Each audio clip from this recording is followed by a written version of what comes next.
Formas de comunicar, voltamos agora as atenções para outras comunicações. A comunicação não verbal, que nos aproxima ou distancia. Vamos analisar a importância de andarmos de mão dada, do toque não sexual na intimidade.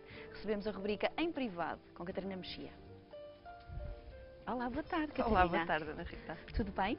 Muito obrigada. E vamos falar de algo também tão importante como quase esta comunicação de que estávamos a falar, naturalmente em prismas completamente diferentes. Parece que vamos retroceder uns séculos, mas não, vamos estar muito atuais. Sim, e falarmos de algo que é completamente o oposto disto das redes sociais, a internet naturalmente que nos distancia e que também nos aproxima, mas aqui falamos especificamente nesta rubrica do andarmos de mãos dadas, da necessidade desta comunicação não verbal, tão mas presente, que é uma comunicação muitíssimo rica e que eu me lembrei de trazer porque de uma forma recorrente é uma coisa que aparece nas minhas consultas, que são os casais que, com mais ou menos tempo de convivência, colocam a questão de que as relações sexuais se foram esfumando pelo tempo fora e que se torna cada vez mais difícil essas pessoas retomarem uma regularidade, né, que seja não mais ou menos normal, mas que seja agradável para ambos. Sim. E, de facto, o que acontece é que quando o casal já se distanciou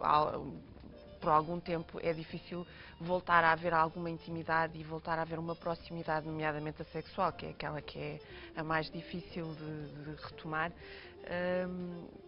E muitas vezes o que acontece é que quando eu tento perceber como é que está a relação de casal, como é que está a ser construída essa intimidade, a maior parte destes casais, por exemplo, não se beijam quando chegam a casa. Aquilo que parece ser tão banal quanto olá, como estás, e o toque, não acontece. Parece que deixa de existir, esfuma-se. Não existe este contacto. E depois eu tento perceber, por exemplo, como é que passa a comunicação não verbal ao ponto de quando as pessoas conversam uma com a outra, para além do discutir, se elas olham uma para a outra, por exemplo, ainda agora se falava aqui sobre a questão de estar ou não estar uma televisão ligada à hora das refeições, ou se há um deles que está a enviar mensagens no telemóvel, por exemplo. É tão comum hoje em dia. E, por exemplo, os casais, se está uma televisão ligada, muitas vezes, mesmo quando não estão a discutir, quando estão a comentar coisas agradáveis, é muito comum o outro dizer: pois eu falo, mas ele não tira os olhos da televisão. Ou seja, eu hoje quis trazer este tema aqui para esta rúbrica porque é muito frequente e isto mais quase que num sentido preventivo. Porque é claro que quando o calo já está entornado há que voltar a reconstruir. Claro. Não é impossível, mas há que voltar a reconstruir em cima disto. E, por exemplo, quando nós falamos em terapias sexuais, uma das regras que existe é as pessoas começarem pelo mais básico. E o mais básico muitas vezes é mesmo isto. É voltarem a aprender a tocar-se. E voltarem a aprender a tocar-se sem este cariz sexual, em que quer o homem, quer a mulher, têm que voltar a aprender a explorarem o corpo um do outro com uma regra, é que não podem, essa exploração não pode terminar numa relação sexual. Têm que ambos ir contendo e ir, digamos, acarinhando o outro sem nunca deixar que isso evolua para a relação sexual. Portanto, isso depois vão ter vários passos, até que eventualmente a relação sexual acontece, não é? Mas a palavra base aqui neste momento será carinho? É carinho, é intimidade e é principalmente perceber que o toque é uma forma de linguagem riquíssima. Há um exemplo que eu nunca esqueço, que é um casal que mesmo quando estava muito zangado e quando haviam coisas que eram preciso discutir ou que tinham sido acabadas de discutir e mesmo assim não tinham sido levadas ao limite porque a situação estava forte, muito forte, ao ponto de se tornar explosiva, havia uma coisa que acontecia sempre, que era um pequeno toque por parte da mulher.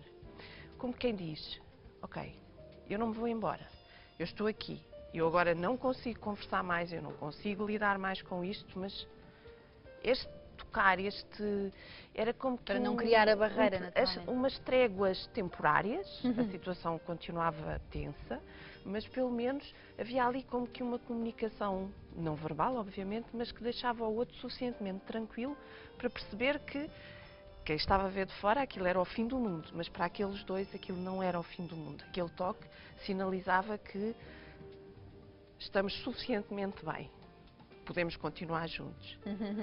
Vamos depois retomar. O assunto tinha que retomar, mas pronto, não era o fim do mundo.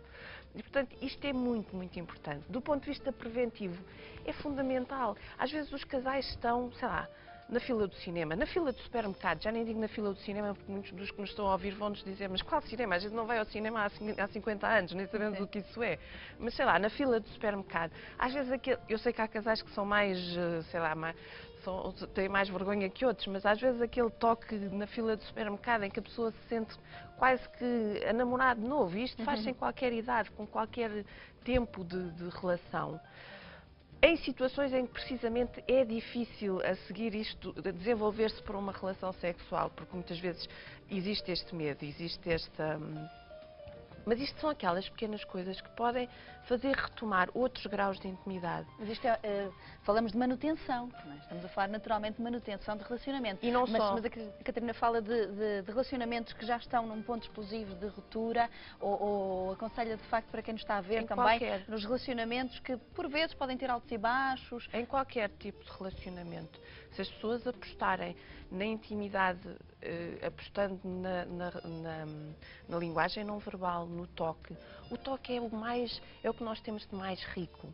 É aquilo que nós conhecemos primeiro, quando nós somos bebés. A primeira coisa que nos fazem é pôr em contacto com as nossas mães.